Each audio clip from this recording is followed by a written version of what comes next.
5 seconds.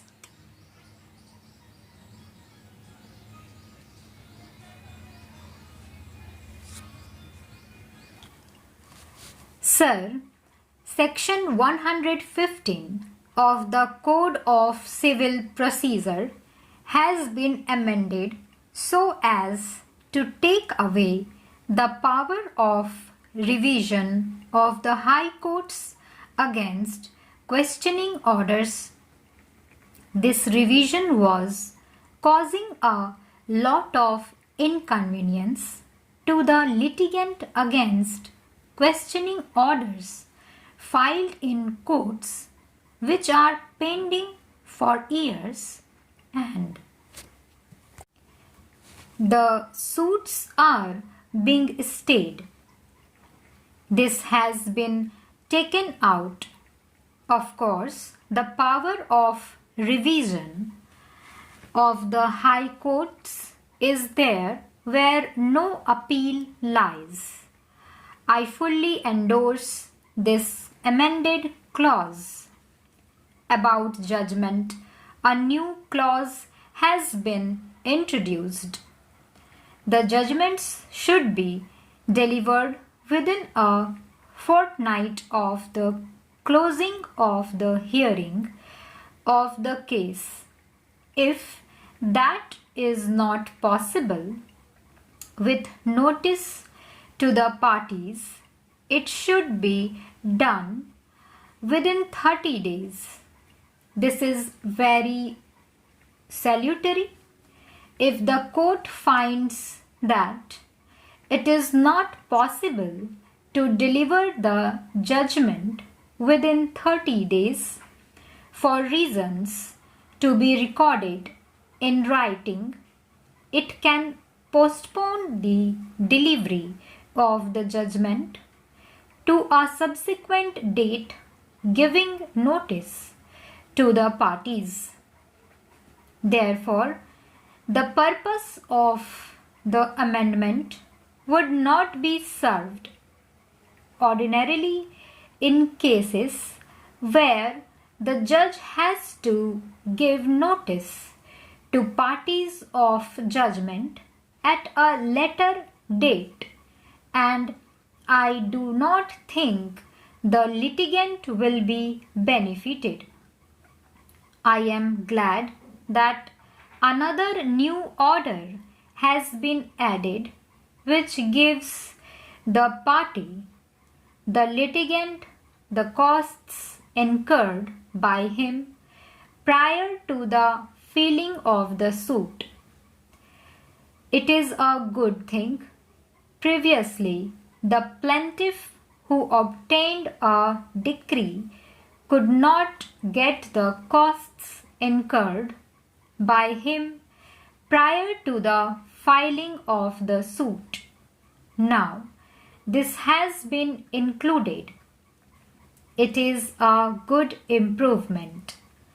Under this provision, in such family suits, the courts shall try to settle them before the trial begins. It is a good thing in family matters, like a husband filing a suit for judicial separation or the wife filing a suit for maintenance.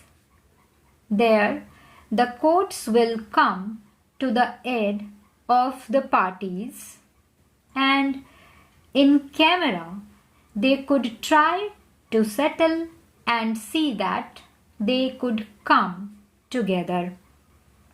In most cases, the courts will succeed in seeing that parties come to an understanding without undergoing the trouble of lending evidence on either side.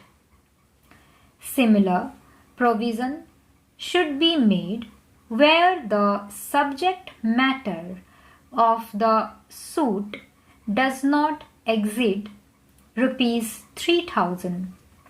We have limited the right of appeal to suits where the subject matter is more than rupees 3,000.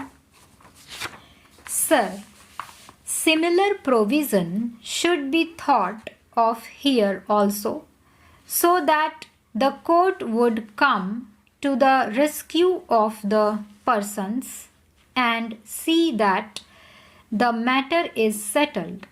Now, the position is that assistance of lawyer would be given to the plaintiff.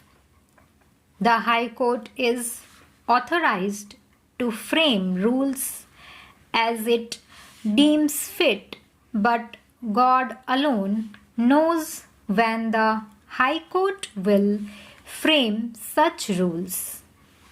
Legal aid should not be taken as only an assistance of a lawyer.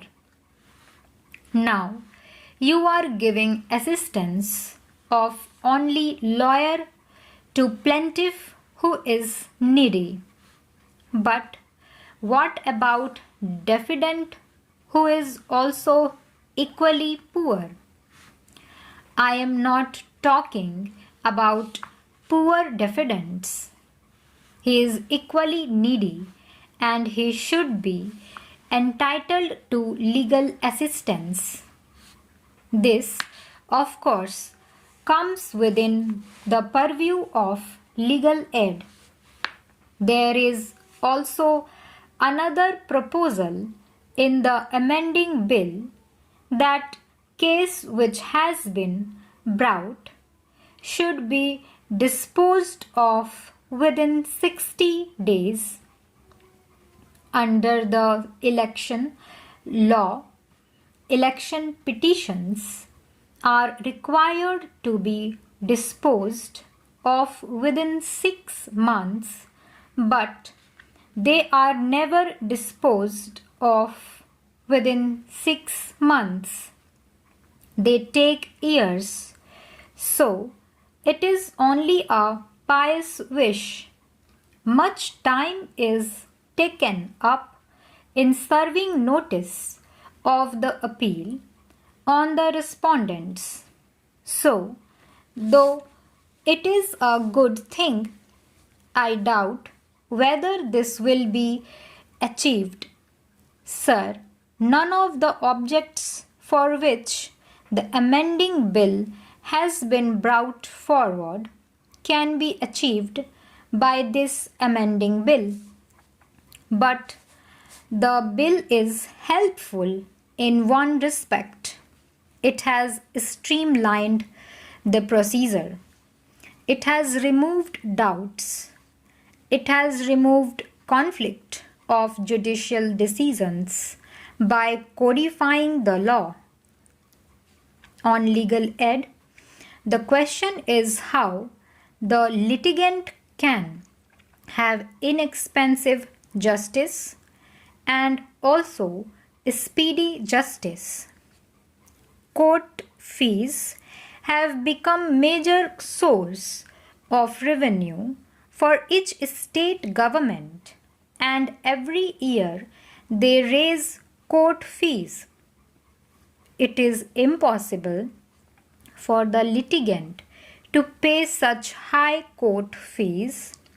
The law minister told us that last year he had written to chief ministers about it.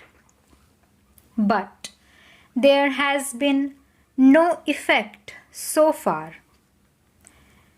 When I spoke on law ministry's demands this year, I said that court fees should be kept within reasonable limits and that they should not be raised. Administration of justice is also a function of a state which is a welfare state. Another way of imparting inexpensive and speedy justice is to decentralize the courts. Courts should be established at each block headquarters so that the litigant will not be compelled to take the witnesses to the nearby cities. The witness is the major source of expenditure for the litigants because witness has to be treated like an honored guest. Stop.